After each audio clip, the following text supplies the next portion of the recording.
Yes, sir, you can share the screen. Okay.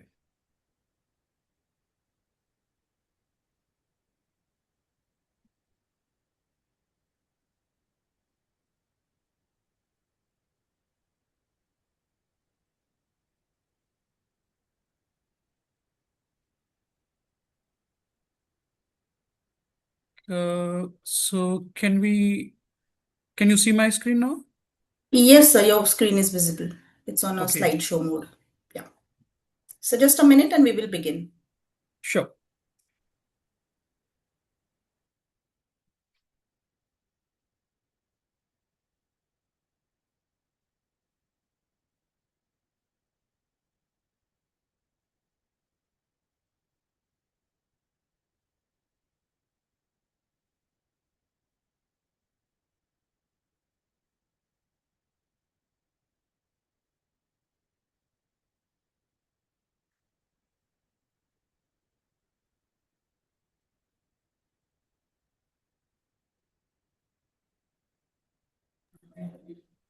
Okay.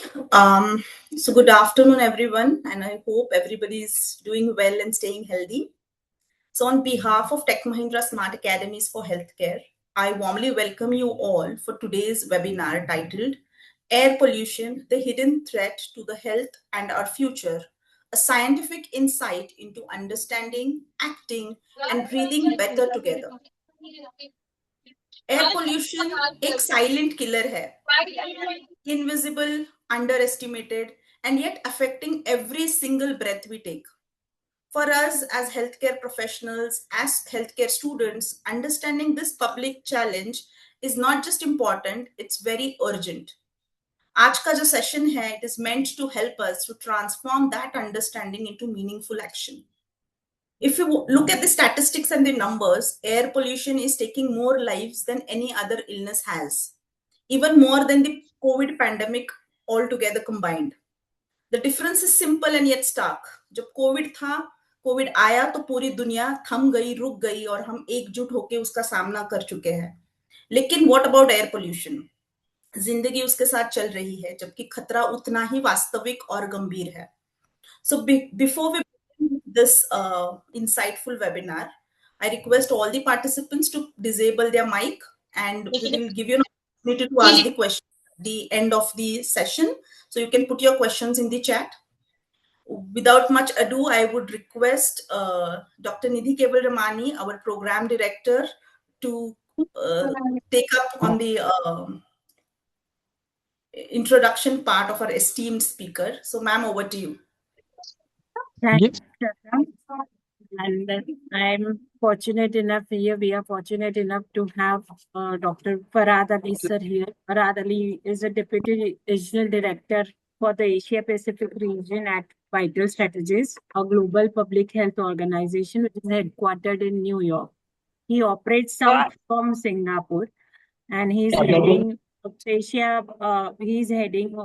Asia Pacific region. तो vital strategies जिसे पता नहीं होगा, वाइटल स्ट्रेटेजीज एक ग्लोबल पब्लिक हेल्थ ऑर्गेनाइजेशन है जो खास करके एनसीडी मतलब नॉन कम्युनिकेबल डिजीज में काम करती है. और फरहाद अली सर ने मास्टर पब्लिक हेल्थ किया है हेडलबर्ग यूनिवर्सिटी से and he has also completed his leadership programme executive programme in leadership and change management from IIM Tri-City. तो इनका जो बहुत सारा एक्सपीरियंस है which is more than 20 years of the experience which has been into the non-communicable disease prevention, and one of the major such diseases definitely COPD and asthma, which is very much relevant to the air pollution, and there could be multiple diseases like this.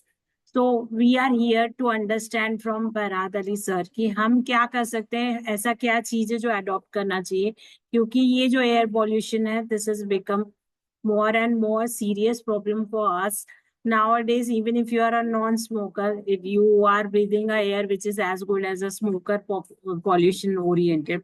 So with this, I would like to invite Farhad Ali for taking this webinar and taking us the insights through what we can do as a common layman person and as a allied health professional, and how we can prevent this by getting more complicated. So with this, sir, over to you, sir. Farhad Ali, sir, please. Thanks so much, Nidhi and Dr. Tendulkar. Um, so I think this is very timely because we all are experiencing what is happening currently in Delhi. The current air pollution level are unprecedentedly high, and this reminds us that this problem is not something that can be fixed overnight or by taking some, drastic uh, uh, efforts to sort of curb it right there. So that's perhaps not possible, and all of us are trying to see like what can be done to sort of improve the current level of air pollution. I would like to sort of again thank and congratulate you to sort of take this timely action because it's really important for the healthcare professionals to get a sense of like what's happening and what is their role and what can be done in the limited capacity and opportunities that we have.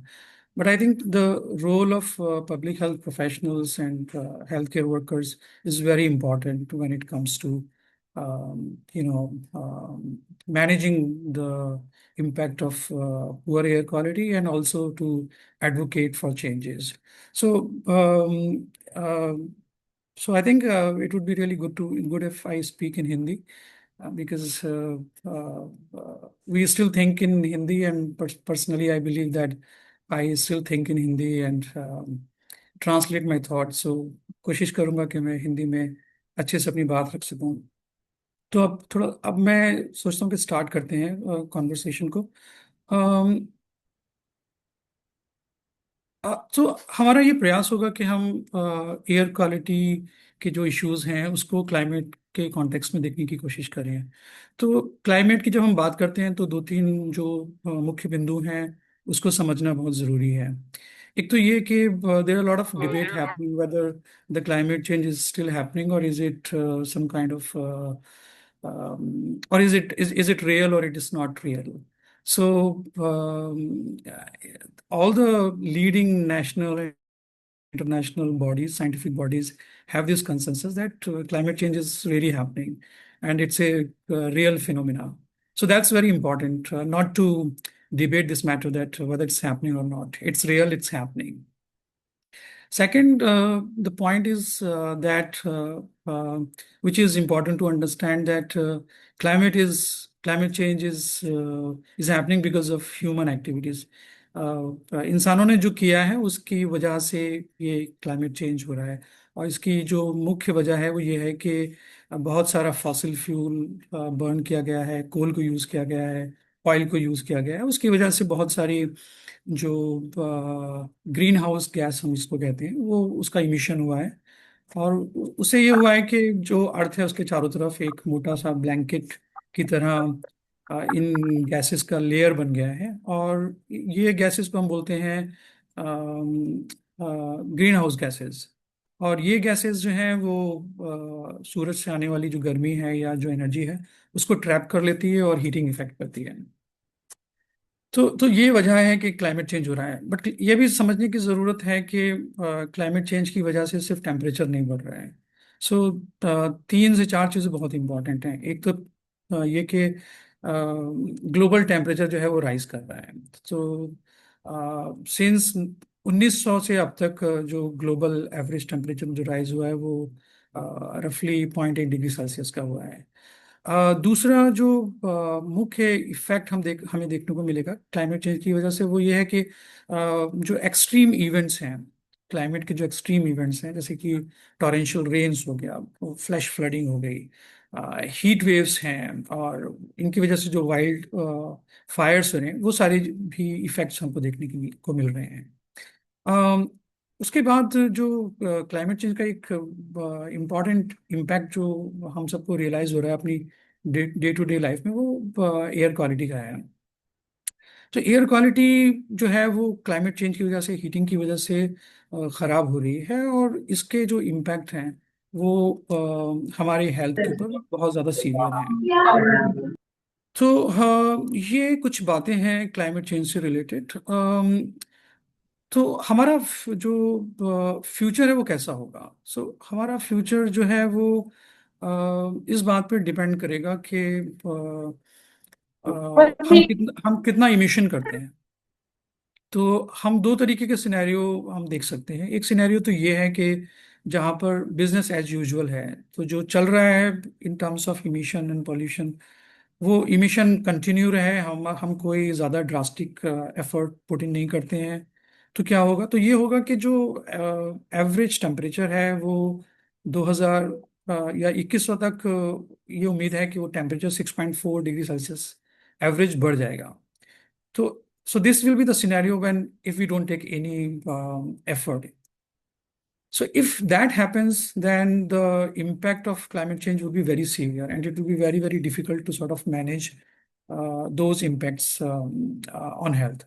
तो ये impact को हम दो तीन तरीके से देख सकते हैं। एक तो ये होगा कि इसका डायरेक्ट इम्पैक्ट क्या होगा हमारे हेल्थ के ऊपर। Direct impact will be in the form of diseases, like COPD होगा, कार्डियोवैस्कुलर डिजीजेस। तो इन सारी डिजीजेस का जो डायरेक्ट इम्पैक्ट होगा। दूसरा ये होगा कि जो डिजीज प्रोग्रेशन है उसके चांसेस बढ़ेंगे। और थर्ड ये होगा कि एक्सट्रीम क्लाइमेट चेंज की सिचुएशन में जो हेल्थ सिस्टम की परफॉर्मेंस है वो खराब होगी और हेल्थ सर्विस डिलीवरी वो डिसरप्ट होगी। तो इस तरीके से क्लाइमेट चेंज का इम्पैक्ट जो है हेल्थ में देखने को मिलेगा। दूसरा ये है कि अगर हम एग्रेसिव एक्शन अभी लेते हैं, तो एग्रेसिव एक्शन अगर हम लेते हैं which means that we drastically reduce our emission and control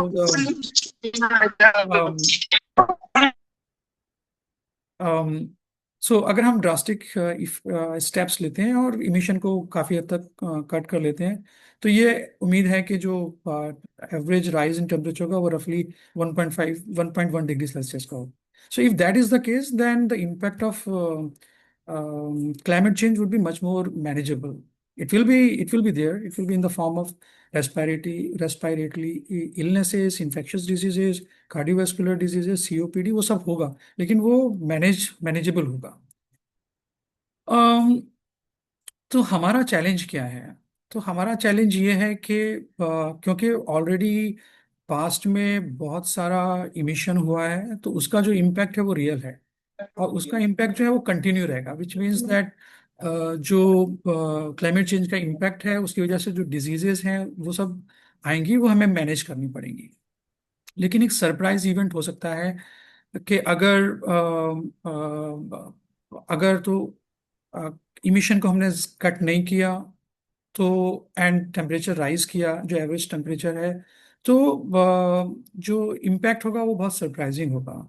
and it can happen that this impact overwhelm the health system, both in terms of the amount of or the magnitude of the diseases and in terms of the disruption of the health system. So health system इस तरीके से disrupt होगा कि वो respond करने की हालत में नहीं होगा ये जो magnitude of diseases है उसके ऊपर। तो हम क्या कर सकते हैं इस सिचुएशन? तो दो चीजें की जा सकती हैं, एक तो मिटिगेशन है, दूसरा एडेप्टेशन है। तो मिटिगेशन और एडेप्टेशन ये वर्ड्स आप अक्सर सुनेंगे। तो मिटिगेशन का मतलब ये होता है कि you take drastic steps and reduce the emission in order to protect the long term impact of the climate change and its impact on the health. So ये एक चीज किया जा सकता है। बट अगर मिटिगेशन नहीं हो पा रहा है, आप उस लेवल तक मिशन को कट नहीं कर पा रहे हैं, then the other option that we have is the adaptation, which means कि हम अपने आप को इस तरीके से प्रिपेयर करें कि हम जो इम्पैक्ट है उसको मैनेज और हैंडल करने की सिचुएशन में रहें। So it requires lot of preparation and bringing in capacity within the health system to manage the impact of the climate change. So ये दो चीजें हैं जो हम ऑलरेडी जो हम कर सकते हैं। बेस्ट ये होगा, ये कई बार डिबेटेबल हो जाता है कि what will be the best course of action that we should take. So let's not get into that debate, but it is important to understand that if we can take both mitigation and adaptation, that would be very, very helpful for a country like India. So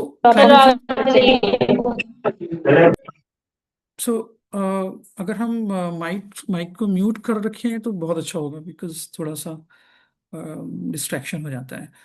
anyways, तो climate change क्यों होता है, हमने अभी जैसे बात किया कि it's because of the green house gases effect. So green house gases मुख्य रूप से चार हैं: carbon dioxide, methane and nitrous oxide and fluorinated gases.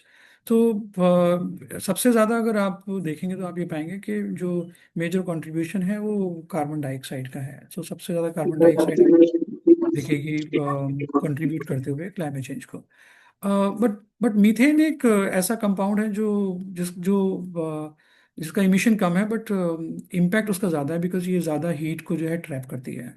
तो इसका जो पोटेंशियल इम्पैक्ट है मीथेन का वो ज़्यादा है। तो अगर आप मीथेन कम कर सकें तो बहुत अच्छा होगा। जनरली जो एग्रीकल्चर प्रोडक्शन सिस्टम है हमारा, वहाँ से मीथेन बहुत सारी रिलीज या इमिट होती है। सो ये कुछ गैसेस हैं जो रिस्पॉन्सिबल हैं। तो यहाँ इस स्लाइड में हम ये जानने की कोशिश कर रहे हैं कि जो क्लाइमेट चेंज है उसका इम्पैक्ट क्या हो रहा है। तो आप ये देखेंगे कि क्लाइमेट चेंज का इम्पैक्ट जो है इट इज़ रफली on all aspects of life, whether it is related to health और एग्रीकल्चर और forest, water resources, coastal area and the natural system that we have, the forest and the species and all the natural system that we have. So we'll be mostly talking about health के ऊपर क्या impact होने वाला है climate change and air quality का। तो हमने थोड़ी सी बात हेल्थ के ऊपर की है, बट एग्रीकल्चर में इसका इम्पैक्ट ये है कि भाई जो क्रॉप प्रोडक्शन सिस्टम है वो बहुत इफेक्ट होगा। और अगर क्रॉप प्रोडक्शन सिस्टम इफेक्ट होगा तो उसके जो इम्प्लीकेशंस हैं वो आपको दिखेंगे न्यूट्रिशन के ऊपर एंड फूड सिक्योरिटी के ऊपर, which will ultimately impact the health of the people.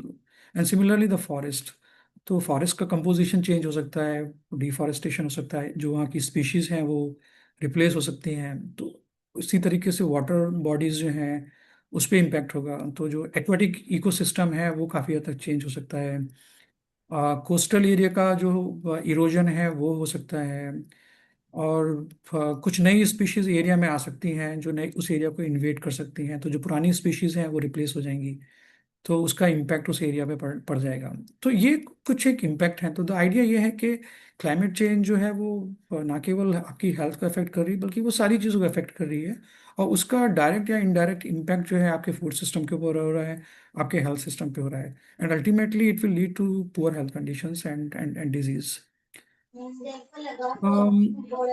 ये स्लाइड में आप और वो कुछ और डिटेल्स को समझेंगे कि भाई क्लाइमेट चेंज का इम्पैक्ट क्या हो रहा है। तो क्लाइमेट चेंज की वजह से एक्सट्रीम हीट हो रही है, सी लेवल राइज कर रहा है, कार्बन डाइऑक्साइड का लेवल बढ़ रहा है, टेम्परेचर इंक्रीज कर रहा है। तो इसको हम थोड़ा सा स्किप करके आगे जा सकते हैं और देखते हैं कि भाई क्लाइमेट चेंज से क्या डायरेक्ट लिंक्स हैं और हम उसके लिए क्या कर सकते हैं। तो क्लाइमेट चेंज के डायरेक्ट लिंक्स जो एयर क्वालिटी के साथ हैं वो क्या है।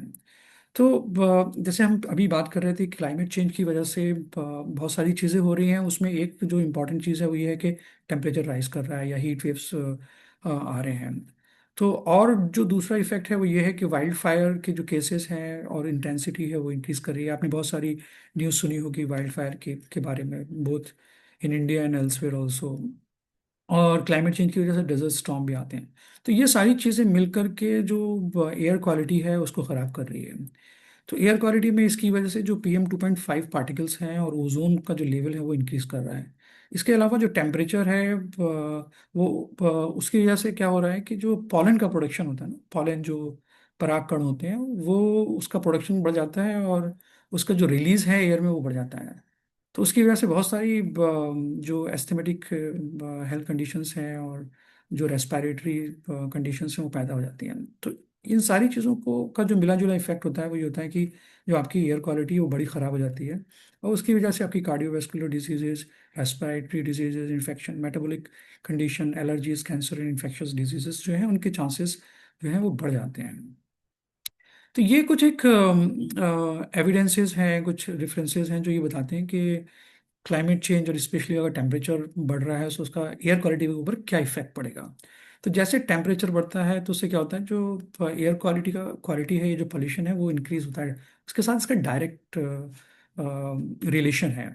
होता कैसे है ये, एयर टेम्परेचर बढ़ने की वजह से जो ओजोन का प्रोडक्शन है वो बढ़ जाता है। और ओजोन जो है वो बहुत अनहेल्दी गैस है अगर ब्रीदिंग के हिसाब से देखा जाए। और टेम्परेचर का डायरेक्ट इम्पैक्ट जो है वो PM2.5 के ऊपर भी है। तो टेम्परेचर इंक्रीज करेगा तो आपका जो PM2.5 का कंसंट्रेशन है वो हवा में बढ़ेगा। दूसरा ये इफेक्ट होगा कि जो वाइल्ड फायर्स हैं वो बढ़ेंगी। वाइल्ड फायर बढ़ने की वजह से आपका ड्रॉट कंडीशंस होगा, ड्राइंग होगी, वार्मिंग होगी और फायर के चांसेस बढ़ेंगे। जब फायर बढ़ेगी और उसकी इंटेंसिटी बढ़ेगी तो हवा में PM2.5 के जो पार्टिकल्स हैं वो रिलीज होंगे। इसके साथ साथ जो वोलेटाइल ऑर्गेनिक कंपाउंड हैं वो भी उनका जो कंसंट्रेशन है हवा में वो भी बढ़ेगा। डस्ट के स्टॉर्म्स आएंगे, है ना, तो उसकी वजह से भी पॉल्यूशन के लेवल बढ़ेंगे। जो ये कुछ एक एग्जांपल्स हैं साउथ कोरिया और जापान के, जहाँ पे डस्ट स्टॉर्म देखे गए हैं टेम्परेचर इंक्रीज और क्लाइमेट चेंज की वजह से। इंडिया के कॉन्टेक्स्ट में अगर आप देखें तो पाकिस्तान की साइड से कुछ एक डस्ट स्टॉर्म्स आते हैं।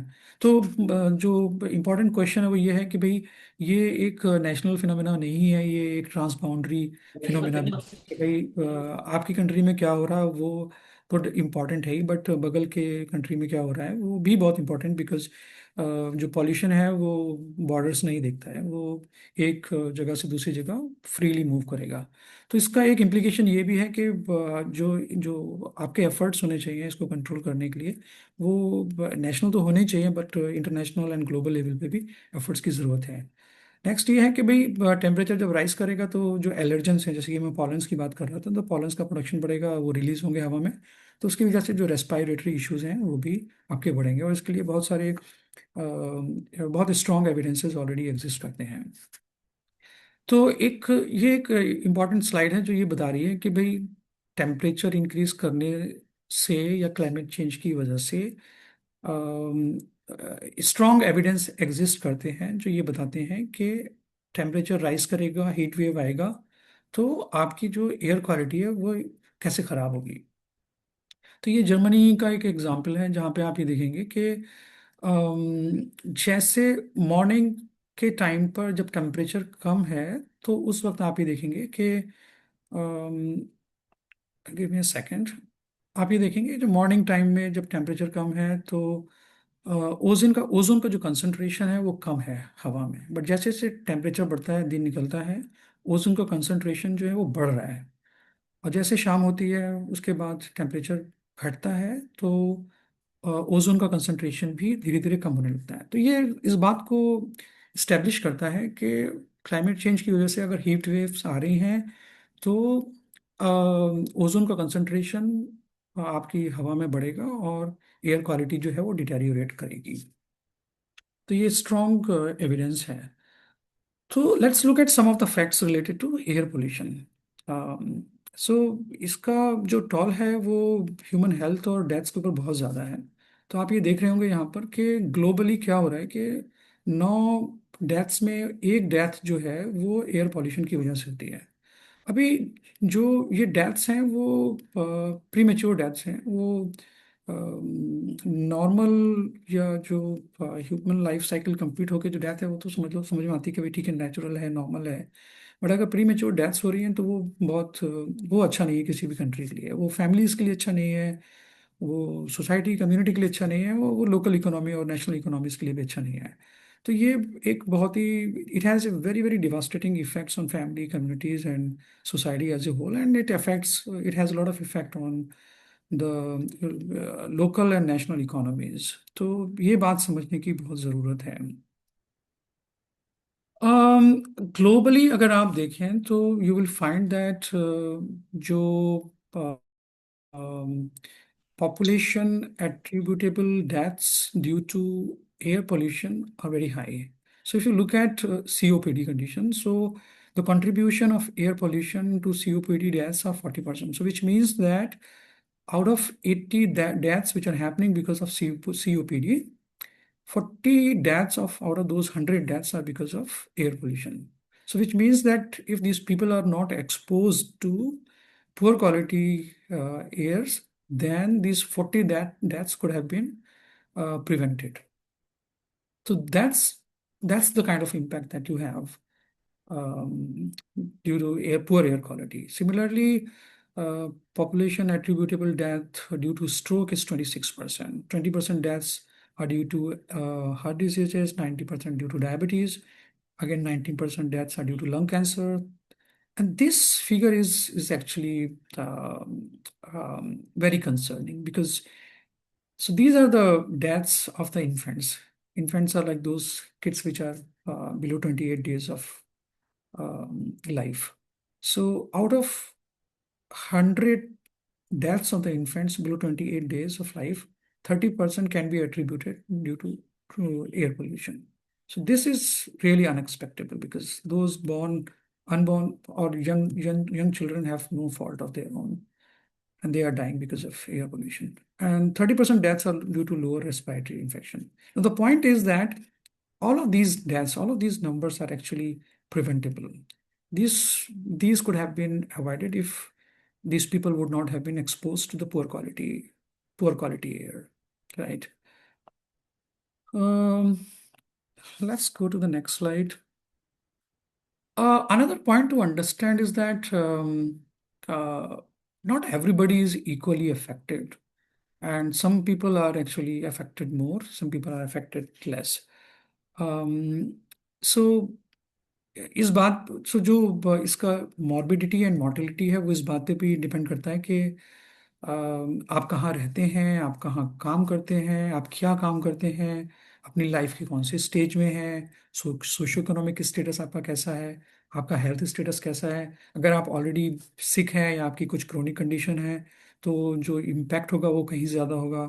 सिमिलरली आप एक लोअर सोशो इकोनॉमिक कंडीशंस में रह रहे हैं तो जो शहर का हिस्सा है जो ज़्यादा पॉल्यूटेड है वहाँ पर आपका एक्सपोजर ज़्यादा होगा, तो वहाँ पर आपकी मॉर्बिडिटी एंड मोर्टेलिटी के चांसेस ज़्यादा होंगे। So all of those factors are actually responsible and will play a very important role to decide your level and degree of exposure and then your risk of dying due to air pollution.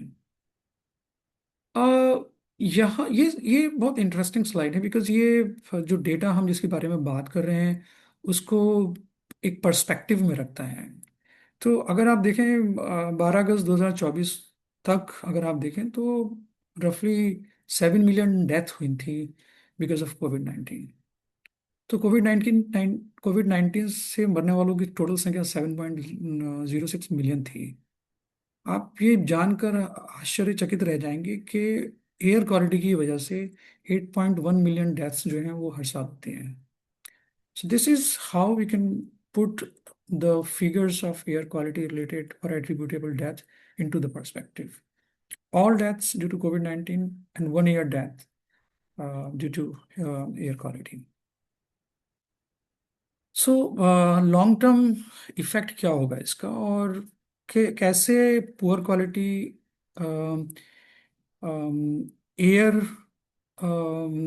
की वजह से जो पिछले 10 और 20 साल का जो gain है इन terms of improving the life expectancy वो कैसे इफेक्ट होगा। तो जो हमने पिछले 20, 30, 50 सालों में जो इम्प्रूवमेंट किया है लाइफ एक्सपेक्टेशंस का वो हम गंवा सकते हैं बिकॉज ऑफ एयर क्वालिटी।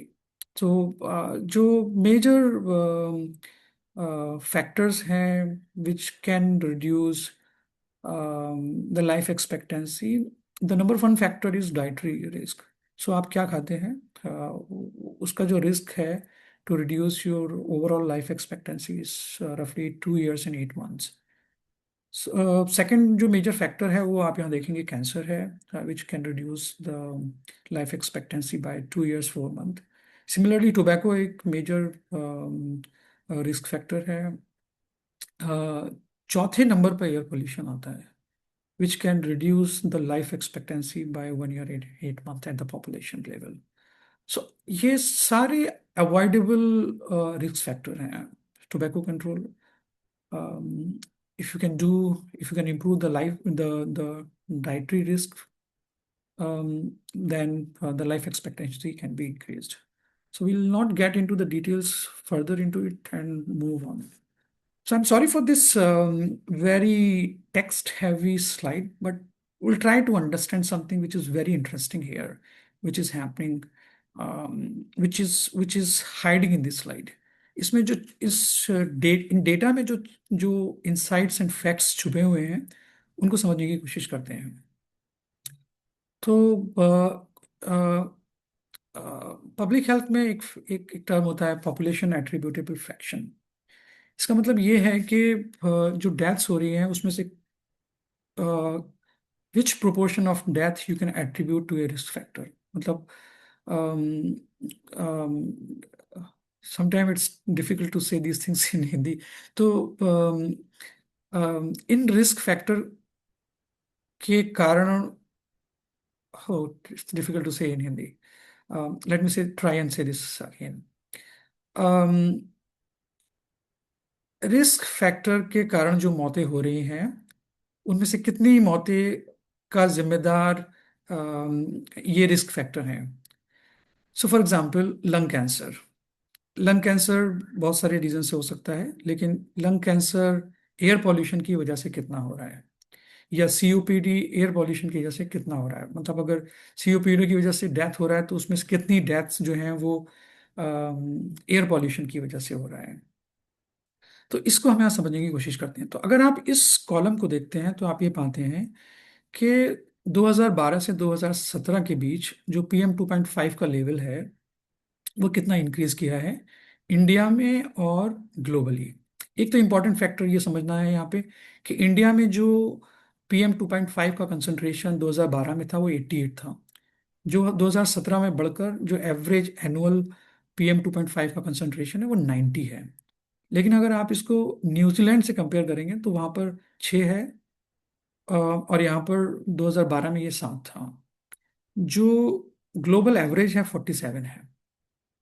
तो एक तो बात समझने की ये है कि जो इंडिया का एवरेज एनुअल पीएम 2.5 का कंसंट्रेशन लेवल है वो रफली 2012 में 88 है, जो अभी करीब 100 के पार है। ठीक है, तो ये समझने की ज़रूरत है कि हम इस कंसंट्रेशन लेवल पे कहाँ स्टैंड करते हैं ग्लोबल एवरेज के कंपैरिजन में और दूसरी कंट्रीज के कंपैरिजन में। साउथ ईस्ट एशिया और पैसिफिक रीजन को अगर आप देखते हैं तो उसका जो एवरेज है वो 48 है, रफली आधा है इंडिया के मुकाबले। नाउ व्हाट्स हैपनिंग हियर, अगर आप ग्लोबल फिगर को देखते हो तो आपको ये दिखता है कि 2012 से 2017 के बीच जो पीएम 2.5 का कंसंट्रेशन है वो 2 पॉइंट के आसपास कम हुआ है। ठीक है, तो जैसे ही ये 2 पॉइंट कम हुआ पीएम 2.5 का कंसंट्रेशन, आप देखेंगे कि लंग कैंसर की वजह से जो डेथ्स हुई हैं वो कम हो गई हैं। 29.69 से घटकर 29.26। आप कहेंगे ये बहुत कम चेंज हुआ है, बट अगर आप इसको ट्रांसलेट करेंगे नंबर ऑफ एक्चुअल डेथ्स तो आपको लगेगा ये बहुत बड़ा फिगर है।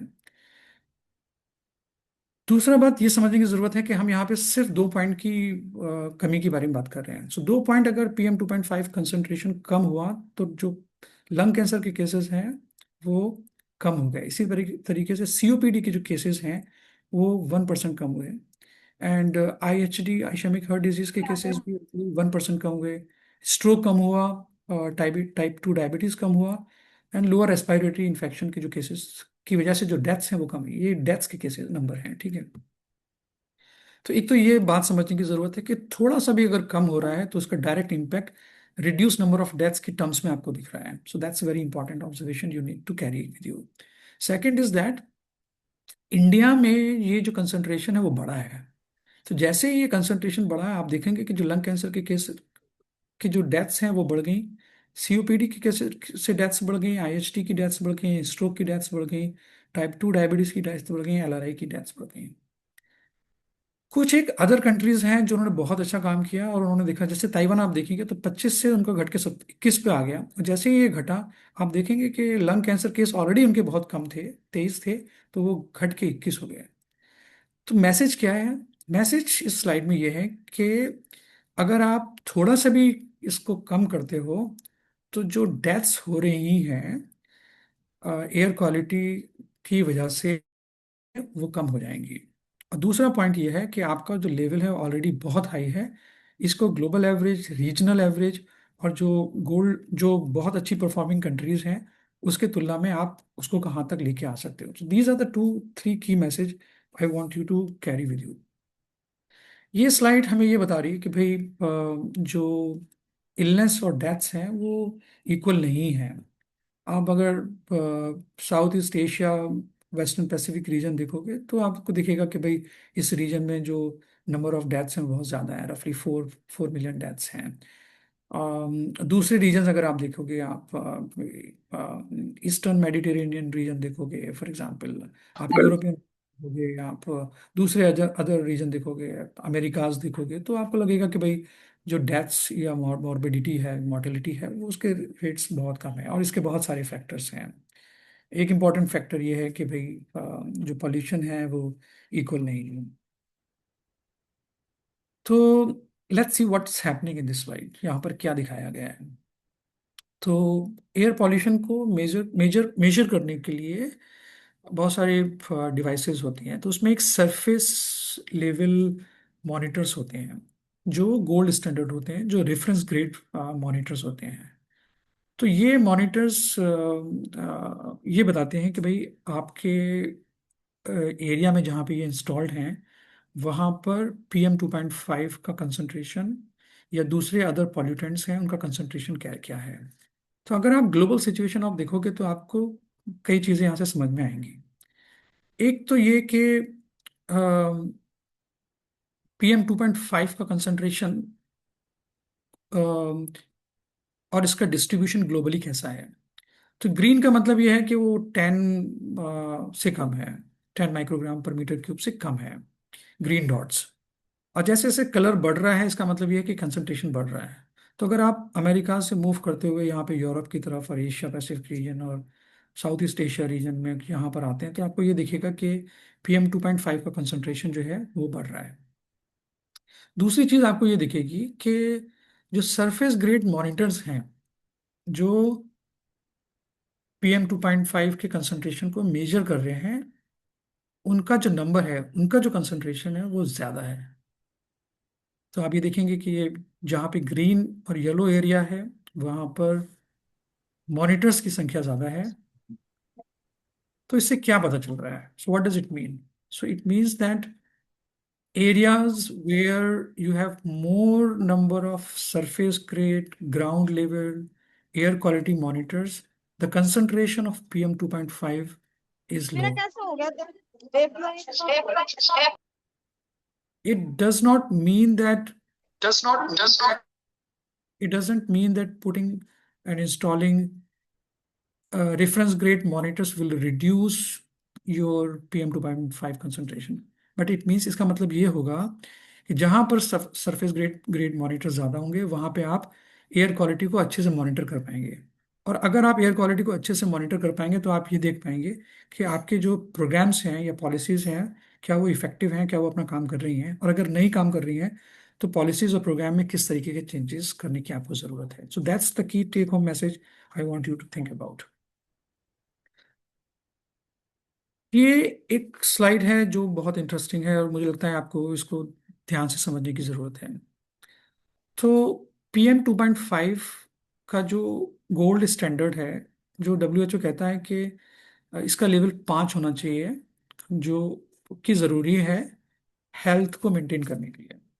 तो सो इनका जो गोल्ड स्टैंडर्ड है WHO का वो 5 माइक्रोग्राम है। So that's the level, that's the ideal level that countries should maintain. So that's the standard, WHO standard, WHO guideline for safe air quality level, right? ये वाला जो लेवल है, this is annual average PM2.5 level, which is like gold standard, WHO standard. आप India को देखोगे तो आप ये पाओगे कि जो इंडिया का स्टैंडर्ड है वो 40 का है। सो इट मीन्स कि जो सेफ लिमिट है 5 की, वो इंडिया स्टैंडर्ड के हिसाब से 8 गुना ज्यादा है, विच इज लाइक 40 होना चाहिए आपको यहाँ पर आइडियली, बट आपका स्टैंडर्ड 40 है। तो आपका स्टैंडर्ड सेफ लिमिट से ऑलरेडी 8 टाइम्स ज्यादा है, 8 टाइम्स ज्यादा है, sorry. So which means our standards are very poor, very unsafe, right. और जो इंटरिम टारगेट्स आपने सेट किए हैं कि भाई हम धीरे धीरे अपने स्टैंडर्ड को इम्प्रूव करेंगे, 35 पे लाएंगे, interim target 1 and then interim target 2 and 3 and 4। तो आपका जो इंटरिम टारगेट है 35 का, आप उससे भी बहुत आगे हैं, लाइक 40 पे हैं आप, 35 आपका टारगेट है। तो you are no more close to either the safe limit or no more close to the interim target that you have. लेकिन आप अगर एक्चुअल सिचुएशन देखोगे जो PM2.5 की, तो आप ये पाओगे कि भाई ये जो है 100 के पार है। तो जो स्टैंडर्ड है, सेफ लिमिट है 5, और आप 100 से पार हैं, इसका मतलब ये है कि आपका जो PM2.5 का लेवल है वो 20 गुना ज़्यादा है सेफ लिमिट से। तो आप इमेजिन करो आप कहाँ पर हो इन terms of the air quality, right. वहीं अगर आप ब्राज़ील को देखते हो तो आप ये पाओगे कि इनका जो जो ब्राज़ील ने अपना सेफ जो स्टैंडर्ड रखा है वो 10 के आसपास रखा है, which is like close to safe limit of 5। 5 होना चाहिए, उनका 10 है, तो वो बहुत क्लोज है सेफ लिमिट के। और उनका जो एक्चुअल लेवल है वो उनके स्टैंडर्ड से भी नीचे है। तो जो ब्राज़ील में जो PM2.5 का कंसंट्रेशन है वो 7 के आसपास है। तो स्टैंडर्ड उनका 10 है, वो 7 पे है, और वो होना चाहिए 5, तो बहुत नज़दीक है वो। तो ये इनका स्टैंडर्ड है, और ये इतना क्लोज है अपने सेफ लिमिट के। इसी तरीके से अलग अलग कंट्रीज जो हैं अलग अलग कर रही हैं, अलग अलग सिचुएशन में हैं। But look at the situation where India is, and what kind of efforts we need to make in order to come closer to the safe limit, which seems, I won't say nearly impossible, but very hard to sort of achieve, at least in your 5 to 10 years. I don't see a possibility. I'm sorry for this. ये slide आपको बता रही है कि India में पिछले कुछ सालों में क्या हुआ है। तो जो इमेज ए है, बी एंड सी है, उसको हम देखते हैं। तो इमेज ए में आप एनुअल मीन PM2.5 का कंसंट्रेशन देख रहे हैं अलग अलग कलर्स में। तो जो लाइट येलो कलर है वो बता रहा है कि जो PM2.5 का लेवल है वो 16 से 30 के बीच है। और जैसे जैसे ये कलर इंक्रीज कर रहा है वैसे वैसे उसका मतलब ये है कि उन एरियाज में जो एनुअल मीन PM2.5 का कंसंट्रेशन है वो ज़्यादा है। If you compare this with the figures of 2014, 2014 में आप देखो तो ये कलर्स चेंज हो गए हैं। कुछ एक एरियाज ऐसे हैं जहाँ पे ये फिगर आपको नेगेटिव दिख रहे हैं। इसका मतलब ये है कि उन एरियाज में एयर क्वालिटी में इम्प्रूवमेंट हुआ है। बट अगर आप देखें ये पर्पल कलर और डार्क पर्पल कलर, आपको ये दिखेगा कि इन एरियाज में जो कंसंट्रेशन है PM2.5 का वो बढ़ा है। लेकिन अगर आप 2019 का फिगर आप देखो, का सिचुएशन आप देखोगे तो आपको ये लगेगा 2014 और 2009 की तुलना में जो सिचुएशन है वो खराब हुई है। ऑलमोस्ट पूरी कंट्री में जो एनुअल एवरेज ड्रास्टिकली इंक्रीज किया है 2009 के कंपैरिजन में। So that's the bigger picture. Now, how does it translate into the number of deaths across the country?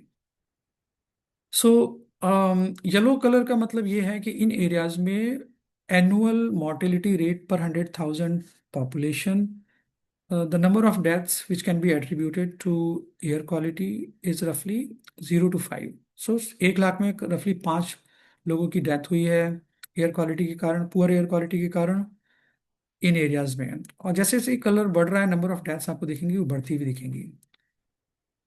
तो जब इस डेटा को आप कंपेयर करते हो 2009 के फिगर में तो आपको ये दिखेगा कि ऑलमोस्ट सारे एरिया में जो नंबर ऑफ एवरेज डेथ्स हैं पर 100,000 population due to poor quality air has shown an increase. There are few areas which has shown a negative trend, which is a good thing, which means that the number of deaths in those areas has come down. But largely, if you see, the number of deaths has shown increase. And if you compare the figures of 2019, you will see that the number of deaths across almost all regions has shown increase. There are few exceptions to this where the number of deaths has reduced. But largely, as the PM2.5 concentration increase across the country, the number of deaths per 100,000 people due to poor air quality has shown an increase. So that's where we are in terms of air pollution and the death toll of air pollution on the population. So अब देखते हैं कि ये हो क्यों रहा है भाई, कारण क्या है। तो समय कितना बचा है हमारे पास? सो वी रफली हमारे पास कितना समय है Nidhi and doctor Tendulkar, if you could quickly tell me. Yes, sir. So we have 15 minutes more. Okay, तो I try to wrap up quickly. Yes. तो ये देखो सोर्सेज हमने बता दिख रहा है यहाँ पर कि भाई क्या की सोर्सेज हैं। तो चार पांच मेजर सोर्सेज हैं। एक तो नेचुरल सोर्सेज हैं, वाइल्ड फायर हो गया है, दूसरा इंडस्ट्रियल इमिशन है, उसके बाद ट्रांसपोर्ट एक major source of air pollution, and then household activities. ये जो आप देख रहे हैं ये प्राइमरी पॉल्यूटेंट्स हैं, जिसमें वोलेटाइल ऑर्गेनिक कंपाउंड है, नॉक्स है, नाइट्रोजन ऑक्साइड है। So these are like primary sources. And क्या होता है कि इनके बीच आपस में केमिकल रिएक्शंस होते हैं, और जो कि सेकेंडरी पॉल्यूटेंट्स प्रोवाइड को पैदा करते हैं, जिसमें फाइन PM 2.5 पार्टिकल्स भी होंगे, और ओजोन्स भी होंगे। तो इस तरीके से ये एयर पोल्यूशन होता है। तो ये कुछ एक मैन मेड सोर्सेज हैं, जिसमें स्टॉर्म है, वाइल्ड फायर है, वॉल्केनिक इरप्शंस हैं। इसकी वजह से भी एयर पोल्यूशन जो है वो बढ़ रहा है। और यहाँ पर ये जो दिख रहा है आपको, ये सब मैन मेड रीजंस है इंक्रीज एयर पोल्यूशन के लिए। अब हम यहाँ देखने की कोशिश करेंगे कि एयर क्वालिटी का हेल्थ के ऊपर क्या इम्पैक्ट है। तो हो क्या रहा है एक्चुअली, अगर जब एयर क्वालिटी अगर खराब है या हीट बढ़ रही है, तो उससे क्या हो रहा है। तो होता क्या है कि ये जो पॉल्यूटेंट है ये ब्रीदिंग के थ्रू आपके बॉडी सिस्टम में एंटर करते हैं, और वहाँ से फिर ये आपके ब्लड स्ट्रीम में आते हैं। उसके बाद ये फाइन पार्टिकल्स जो हैं ट्रैवल करते हैं आपकी पूरे बॉडी में, and then it enters almost every organ of your body. फिर अंदर जाके ये इन्फ्लेमेशन करते हैं, and then they have the potential also to sort of damage the DNA and cause inflammation and cause all sorts of diseases like cancer, metabolic diseases, cardiovascular diseases. And the important thing to understand here is that they can also has the potential to cause infertility and cause preterm babies, and low preterm babies and lower weight babies। तो ये सब चीज़ें ये कर रहे हैं। तो ये एक इम्पॉर्टेंट स्लाइड है जो ये बताती है कि ये सारी डिजीजेज हैं, almost all organs are affected, and all part of the bodies are affected by air pollution. We can escape it, but again the important thing that I would like to highlight here is that it can cause preeclampsia, it can cause preterm babies, it can cause congenital defects. So all of that can be caused by air pollution. So especially the pregnant women and young children are very, very much vulnerable to the effect of poor air quality. And this is the WHO disease classification. ये सारी diseases जो हैं air quality से, poor air quality या air pollution के exposure से हो सकती हैं। तो हम इसको क्विकली स्किप कर सकते हैं। तो हम बात कर रहे थे कि let's come back to the basic issue of climate change. तो क्या कर रहा है क्लाइमेट चेंज। तो हमने ये देखा क्लाइमेट चेंज की वजह से क्या क्या हुआ। क्लाइमेट चेंज की वजह से टेम्परेचर में चेंज हुआ, क्लाइमेट चेंज की वजह से फ्लड्स आए, एक्सट्रीम वेदर इवेंट्स हुए, इसकी वजह से ड्रॉट जैसी कंडीशंस पैदा हुई, हीट वेव्स हुआ। तो ये सारे इम्पैक्ट्स की वजह से, इन सारे चेंजेस की वजह से डायरेक्ट इम्पैक्ट है कम्युनिटी के ऊपर, और इनडायरेक्ट इम्पैक्ट है। तो जो डायरेक्ट इम्पैक्ट है वो आपको दिखेगा इन टर्म्स ऑफ लोगों के घर बर्बाद हो जाएंगे फ्लड से, क्रॉप डैमेज हो जाएगा, नेचुरल हैबिटेट है वो उसका लॉस हो जाएगा। ये सारे डायरेक्ट इम्पैक्ट आपको दिखेंगे। इनडायरेक्ट इम्पैक्ट जो है उसका वो जो दिखेगा आपको, विटनेसिंग चेंजेस टू होमलैंड्स। आपको ये दिखेगा कि जहाँ पे हम रहते थे वहाँ उस जगह की इकोलॉजी चेंज हो गई है, स्ट्रीम्स जो हैं वो डिसअपियर हो गए हैं, फॉरेस्ट खत्म हो गए हैं, टेम्परेचर इतना बढ़ गया है कि बाहर निकलना मुश्किल हो गया है। तो ये सारी इनडायरेक्ट, इन सारी चीज़ों के इनडायरेक्ट इफेक्ट आपके ऊपर होंगे, and all of this will culminate into the poor mental health situation and the emotional well-being of people. So all of this will also result in the, so some of those are like important issues like suicidal tendencies, depression, anxiety, mood swings. तो ये सारे direct and indirect impact आपको climate change के ऊपर दिखेंगे। ये दो दो एक टर्म्स हैं, एक है ecological grief and ecological anxiety. आप इसको गूगल करके देख सकते हो उसका क्या मतलब है, but these are important terms to sort of be aware of. Heat wave आपने सुना होगा, हीट स्ट्रेस आपने सोचा होगा। हमें मुझे लगता है कि इसको हम स्किप कर सकते हैं, आप इसको गूगल करके भी देख सकते हैं, बट यहाँ पे थोड़ा सा टाइम स्पेंड करते हैं। तो ये स्लाइड बात कर रही है कि जो हीट है उसका क्या इम्पैक्ट है। तो हीट का हम दो इम्पैक्ट्स देख सकते हैं बॉडी के ऊपर। एक तो डायरेक्ट इम्पैक्ट होगा और दूसरा इनडायरेक्ट इम्पैक्ट होगा। तो डायरेक्ट इम्पैक्ट जो है वो ये होगा कि जो आपकी एग्जिस्टिंग कंडीशंस हैं वो और ज़्यादा खराब होंगी। अगर मेंटल हेल्थ सिचुएशन है तो बहुत खराब होगी, या कार्डियो डिजीजेस है, या रेस्पिरेटरी डिजीजेस हैं, या डायबिटीज़ है, तो उसका इम्पैक्ट, अगर हीट का इम्पैक्ट उस पर ज़्यादा होगा, हाइपरटेंशन पे भी होगा। तो हॉस्पिटलाइजेशन के केसेस बढ़ सकते हैं and it can also cause the deaths. Indirect effect क्या होगा कि जो organisation of the health services है या हेल्थ सर्विस डिलीवरी है वो इम्पैक्ट करेगा। इकोसिस्टम पे इसके इम्पैक्ट होंगे। और कुछ एक डिजीजेस हैं या फूड इन्फेक्शन है या डेंगू है या दूसरे तरीके के वायरल इन्फेक्शन है जो जिनके बढ़ने की संभावना हीट की वजह से हो जाएगी, ये इनडायरेक्ट इम्पैक्ट है। दूसरा जो क्रिटिकल इंफ्रास्ट्रक्चर है वो भी इफेक्ट हो सकता है, जैसे कि ग्रिड डाउन हो सकती है एंड इलेक्ट्रिसिटी फेलियर हो सकता है, जो बहुत सारी चीज़ों को फर्दर इम्पैक्ट करेगा। तो ये कुछ डायरेक्ट एंड इनडायरेक्ट इम्पैक्ट है हेल्थ के। इम्पॉर्टेंट चीज़ यहाँ जो समझने की वो ये भी है कि जो कंबाइंड इफेक्ट है हेल्थ के ऊपर, combined effect of poor quality air and heat, तो उसको हम तीन तरीके से देख सकते हैं। एक तो ये कि जो इंडिविजुअल इफेक्ट है हीट का एयर क्वालिटी और एयर क्वालिटी का, वो कम है, लेकिन जो कंबाइंड इफेक्ट है वो ज़्यादा होगा। तीन तरीके से होगा। तो कंबाइंड इफेक्ट की वजह से ये होगा कि जो डिजीज है उसका ऑनसेट होने के चांसेस ज़्यादा हैं। तो इस तो, तो एक तो ये कि ऑनसेट डिजीज का जो है वो जल्दी होगा। दूसरा ये है कि अगर डिजीज ऑलरेडी एग्जिस्ट कर रही है तो कंबाइंड इफेक्ट की वजह से जो डिजीज का प्रोग्रेशन होगा, बीमारी जिसको बढ़ेगी उसको हम बोलेंगे कि ये बीमारी ज़्यादा बढ़ेगी। और जो combined effect in terms of mortality would also be high. Combined effect को अगर हम पॉपुलेशन के कॉन्टेक्स्ट में देखें तो वो और भी ज़्यादा दिखेगा। वल्नरेबल पॉपुलेशन कौन होगी? जैसे कि जो ओल्डर एडल्ट्स हैं या जो सीनियर सिटीजन्स हैं, उन पे इम्पैक्ट ज़्यादा होगा। इन्फेंट के ऊपर होगा, प्रेग्नेंट वेमेन के ऊपर होगा, और जो चिल्ड्रन है उनके ऊपर होगा, और जो लोग हैं जो जो प्री एग्जिस्टिंग कंडीशन है जिसकी, उसके ऊपर इसका कंबाइंड इफेक्ट बहुत ज़्यादा होगा। तो जॉइंट इफेक्ट जो है वो इंडिविजुअल इफेक्ट से ज़्यादा है। नाउ लेट्स टॉक अबाउट हम क्या कर सकते हैं इंडिविजुअल कैपेसिटी में and national and international capacity में। तो एयर पॉल्यूशन को कंट्रोल करने के लिए जो इंटरवेंशंस हो सकते हैं उसको तीन लेवल पे देख सकते हैं। एक तो नेशनल या इंटरनेशनल लेवल पे देख सकते हैं, दूसरा कम्युनिटी लेवल पे देख सकते हैं या सिटी लेवल पे देख सकते हैं, थर्ड जो है वो इंडिविजुअल लेवल पर देख सकते हैं कि भाई इंडिविजुअल लेवल पे आप क्या करो।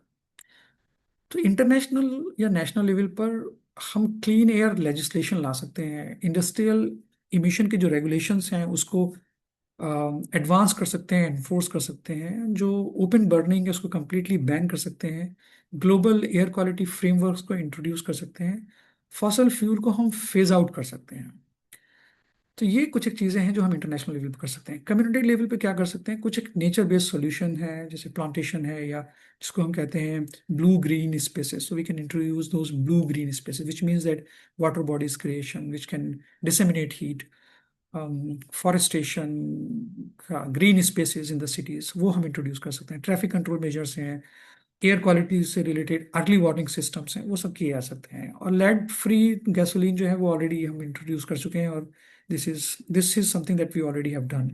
उसके अलावा जो लो इमिशन जोन्स हैं या अल्ट्रा लो इमिशन जोन हैं वो हम क्रिएट कर सकते हैं। इंडिविजुअल लेवल पे क्या किया जा सकता है? भाई आप अपने घरों में या ऑफिसेज में एयर प्योरीफायर लगा सकते हैं, फेस मास्क लगा सकते हैं, क्लीन कुकिंग एनर्जी यूज कर सकते हैं, एंड देन बिहेवियर मॉडिफिकेशन है, जैसे कि अगर पॉल्यूशन है तो बाहर ना जाए, इस तरीके की चीजें कर सकते हैं। तो ये कुछ एक एग्जाम्पल है जो जो कि किया जा सकता है।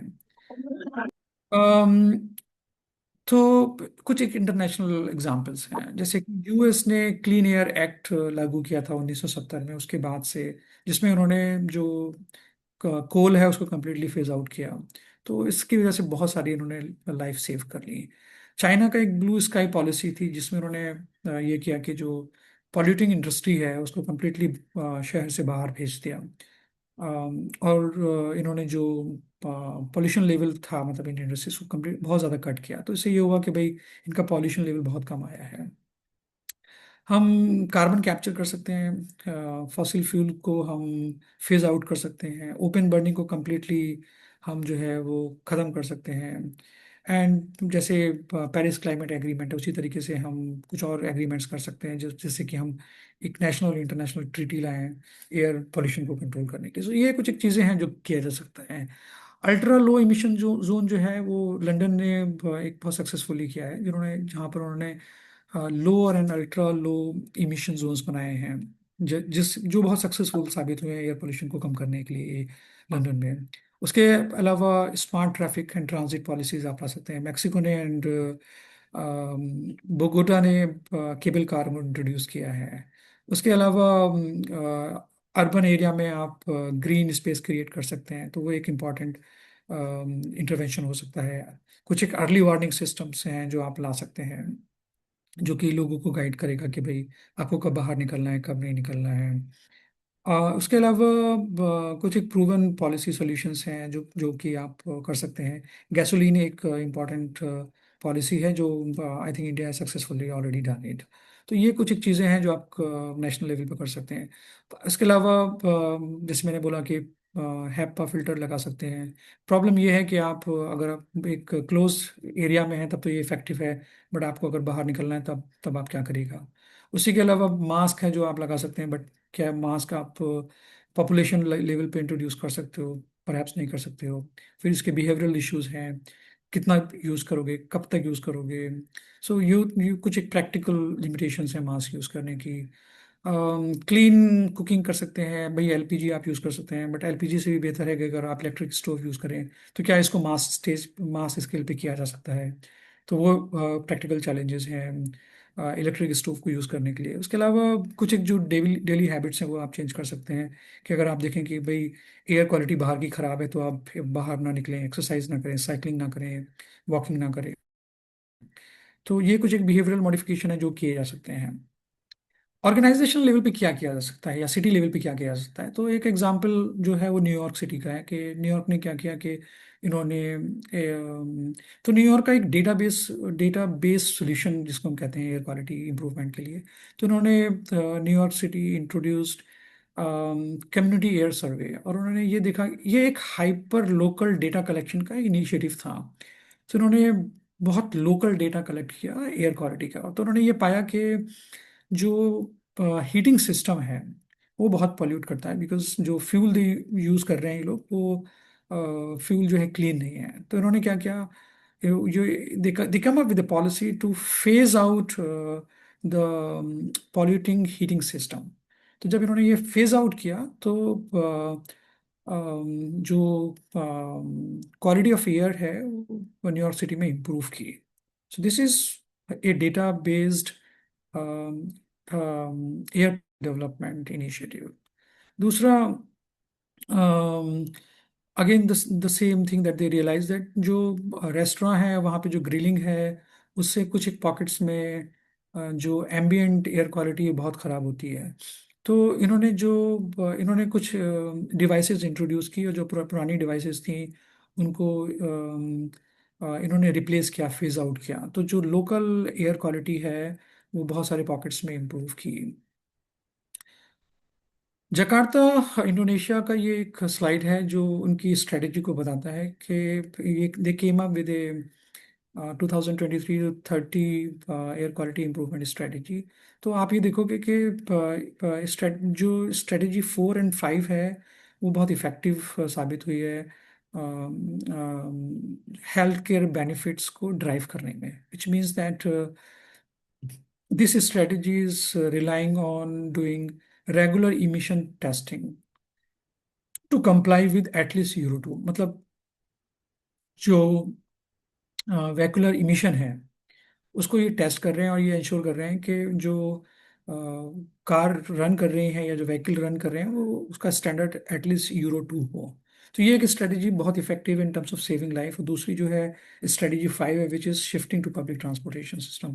तो पब्लिक ट्रांसपोर्टेशन सिस्टम को introduce and rapidly scale up करने से बहुत सारी जो डेथ्स हैं और या हेल्थ बेनिफिट्स हैं वो अचीव किए जा सकते हैं। So combining these two strategy of emission testing and introducing massive and large-scale public transportation system are very effective interventions to save lives. What can be done? What more can be done? From the point of view of communicating the ill effect of climate change, heat and air quality, बहुत सारे positive impacts achieve किया जा सकते हैं। तो आप एक massive communication campaign कर सकते हैं to do the behavioural changes, behavioural modification. और आप डेटा को कम्युनिकेट कर सकते हो कि भाई डिफरेंट एरियाज में क्या AQI लेवल है, क्या PM 2.5 का लेवल है। तो ये आप कर सकते हैं, कम्युनिकेशन ऑन डेटा। दूसरा ये है using data to prioritise most impactful solution.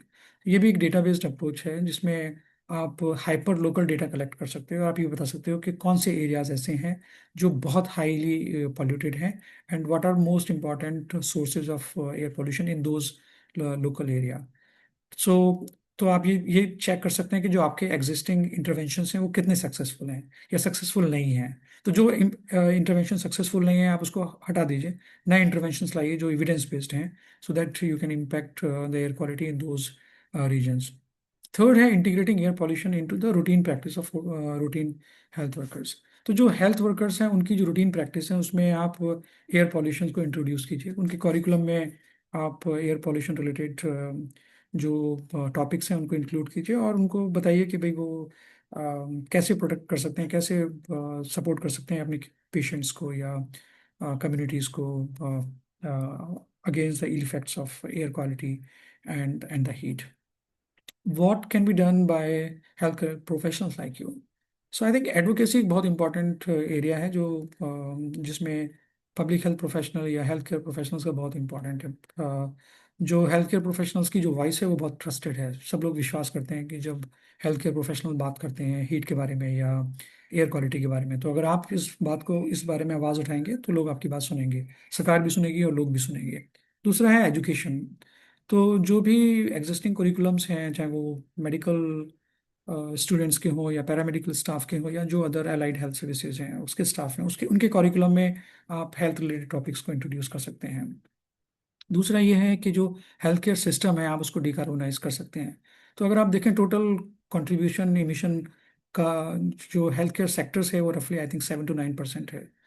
तो आप नई टेक्नोलॉजी को इंट्रोड्यूस कर सकते हैं जिससे आपका जो कार्बन फुटप्रिंट्स हैं वो कम हो, आपका जो इमिशन है वो कम हो। दूसरा लोकल रिसर्च बहुत इंपॉर्टेंट है। तो आप लोकल रिसर्च करिए और एविडेंस को जनरेट कीजिए कि आपके इंटरवेंशंस कितने इफेक्टिव हैं, क्या नई पॉलिसीज आ सकती हैं, जो एग्जिस्टिंग पॉलिसीज हैं वो किस हद तक इफेक्टिव हैं या इफेक्टिव नहीं है, तो क्या नया किया जा सकता है। तो जो लोकल एविडेंस आप जनरेट करेंगे वो पॉलिसी को गाइड करने में बहुत इफेक्टिव होगा। लास्ट है Yes. कम्युनिटी। तो you can work with the community to sort of to mobilize them, to give power to their voices, to make them informed, also to sort of ask them to demand high good quality air. Like they have the right to breathe, and they can demand better air quality from the politicians. So you can help them to make it a political issue and ask the politician to work on this area. So these are the things that healthcare professionals like you can do. So I think that's all I have to talk about. Thank you very much for your attention to what I have been saying. Over to you, Nidhi and Dr. Tandulkar. Yes. Hmm. So the forum is open for questions. If anyone has anything to ask, you can put it on the chat box and I'll read out to the speaker. So before we have the other questions, sir, I would like to quickly ask two questions. So one is, which is the one of the safest countries or places in the world where air pollution does not fall? I mean, they don't fall into the criteria what you mentioned. Is there any? No, I think it's hard to find any such place on Earth. I think because it's a transboundary issue. It's an issue which is like every bit of and every corner of the world is affected by it. There are some places, like if you look at this slide, if you look at Brazil, like Brazil has done really a good job. their pollution level is really very good. So the safe limit for PM 2.5 is like 5. 5 होना चाहिए, and they are like close to 7. So this is average annual countrywide average. So I'm sure they would be having pockets where the pollution level would be like 2 or 3 or like close to 1 or 0. Similarly, I mean, if you look at this table, New Zealand is like heaven, like PM 2.5 level, like 6 or less. It's below the safest level. Places on like in the Scandinavian countries like Finland and Sweden and Norway and Luxembourg, the places where like it's 1 or 2, literally no infection. And I'm sure there will be some places on the Himalayas also. So we can go to Himalayas in the middle of temperate forest and breathe deeply to recharge our lungs. So I think there would be some pockets in India also which are like totally pollution free. Look at Subject, that's a subject for research.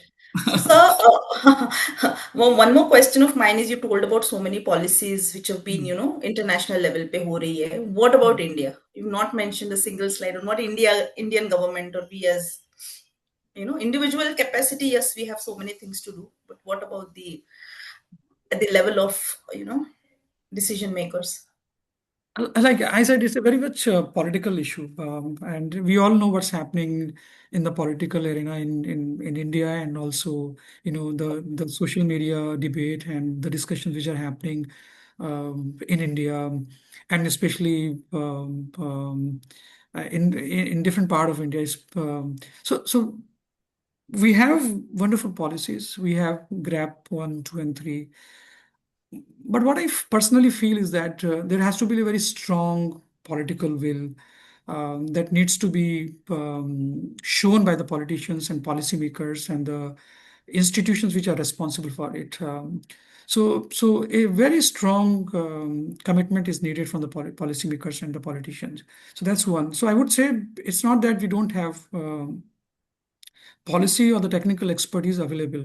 We all of this is available. The issue is the effective enforcement of these policies, right? We know like the number of industries which are heavily polluting the area in and around Delhi and in different parts of the world. So, and I'm sure there would be pollution standard for those industries. The question is whether those standards are being adhered to, whether transparent monitoring is happening or not, whether the data is available in the public domain, whether the institutions and agencies and the individual are doing the job which is required to be done by them in terms of doing the checks, in terms of ensuring that whether this technology is being adequately used or not. So I think those are like more issues. So it's not a technical issue, perhaps more of a kind of a policy and political issue. And one more thing I would like to really mention here is that it's not an issue of Delhi, or it's not an issue specific to a city. It's a trans-boundary issue. It's a city-specific issue. It's a state-specific issue. It's a regional issue. It's a national issue. It's an international issue. And there is no quick fixes that can work here. It requires a long-term strategy. It requires long-term commitment, both financial and technical and political. And a long-term vision has to be there. And all the agencies which are responsible have to work in coordination with other agency if we really want to solve this problem and save the current generation and the coming generation to be protected from air pollution. I'm sorry, there is no straight answer to this complex problem. It's a very challenging and complex problem.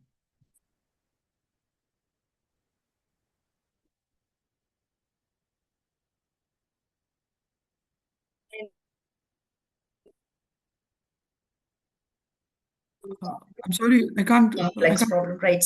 So appreciate the time. I know am I audible? No, you are breaking in between. Can you say the last 10 seconds? Am I audible now? Yeah, it's much better now. Yeah.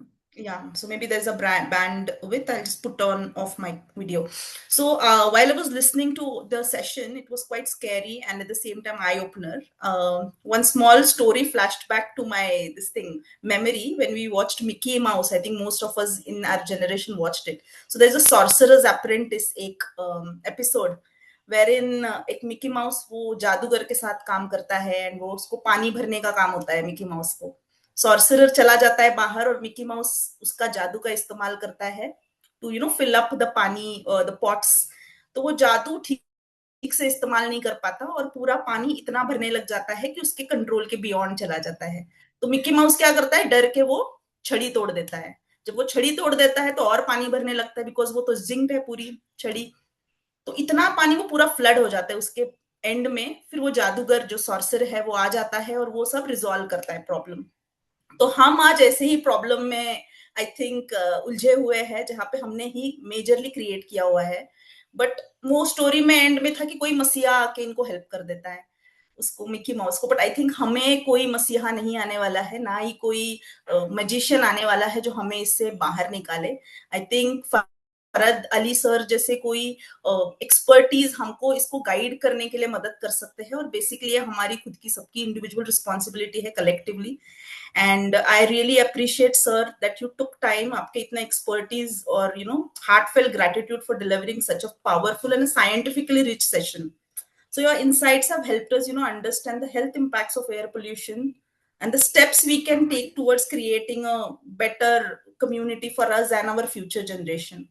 So I really thank you on behalf of Tech Mahindra Foundation and our Smart Healthcare Academies. I think more than 500 students were present today in classroom and on an individual basis, and definitely they have taken great messages, I'm sure. I'll give you the feedbacks of the students.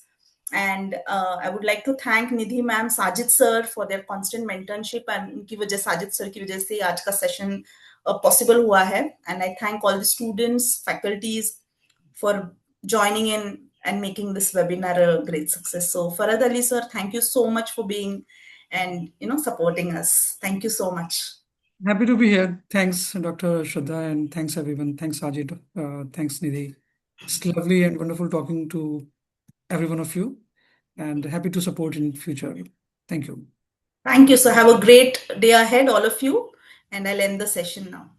Okay, perfect. Bye-bye, everyone. Thank you, sir. Bye, sir. Bye.